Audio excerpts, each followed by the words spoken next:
Bienvenidos, soy Moisés Naim desde Washington. Encantado de estar de nuevo con ustedes, como siempre. En octubre del año 2019, Evo Morales intentó robarse las elecciones generales que se celebraron en Bolivia. Y esto no lo digo yo. El fraude electoral fue comprobado por una exhaustiva, objetiva, imparcial investigación de la OEA, la Organización de Estados Americanos. Las acciones del líder boliviano desataron masivas protestas en las calles, denuncias internacionales, presiones internas, todo tipo de caos.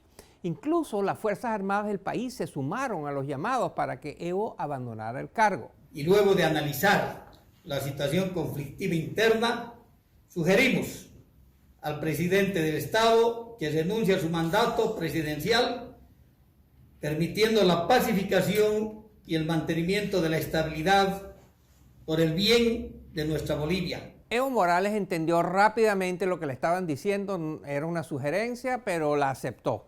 Renunció a la presidencia de Bolivia y se fue. Algunos, incluyendo al propio Evo Morales, alegan que lo que ocurrió fue un golpe de Estado.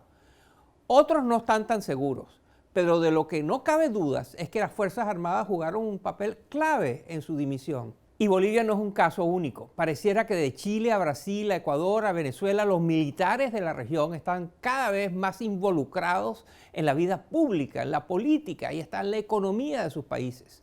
Esto es algo que no se veía desde la década de los 70 y los 80. Es por eso que hoy nos preguntamos cuál es el rol de las Fuerzas Armadas latinoamericanas en el siglo XXI y qué significa eso para el futuro de la región. En colaboración con nuestros colegas de la revista America's Quarterly, hemos preparado el siguiente reportaje sobre el creciente, preocupante rol de las Fuerzas Armadas de América Latina. Miren.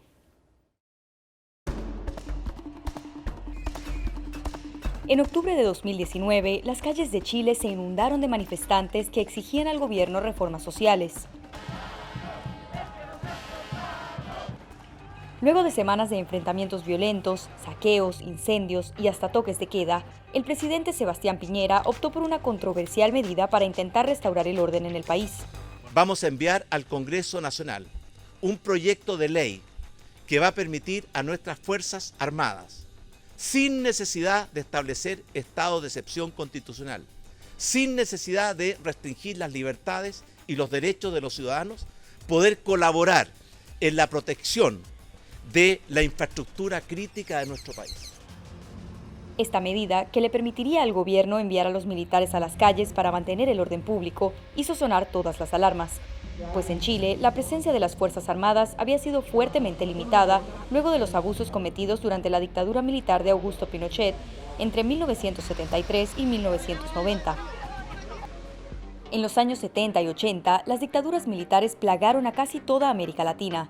Después de largos periodos de violaciones a los derechos humanos, sociedades polarizadas y políticas públicas fracasadas, los militares fueron desplazados por regímenes democráticos.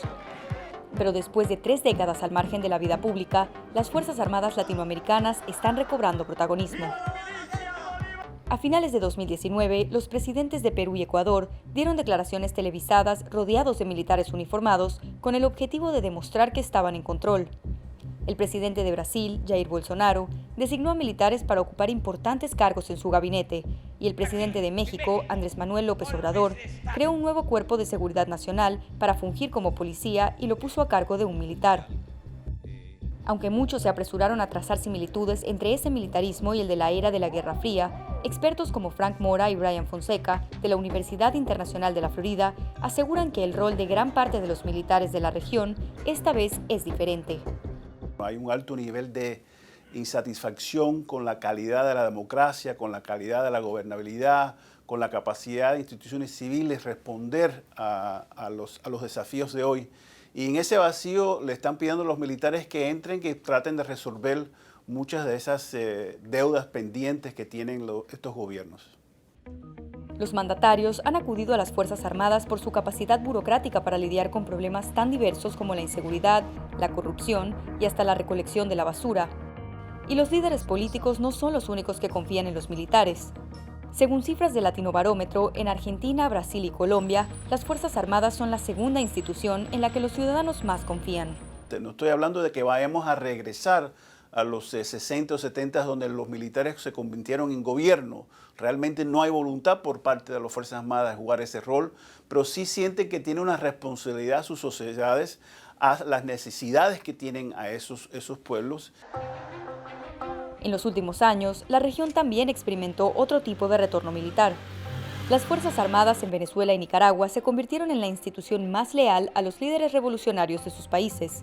Los militares, al ponerse al servicio de las ideologías políticas, han garantizado que los regímenes de Nicolás Maduro y Daniel Ortega mantengan el control y han dificultado toda posibilidad de transición de gobierno.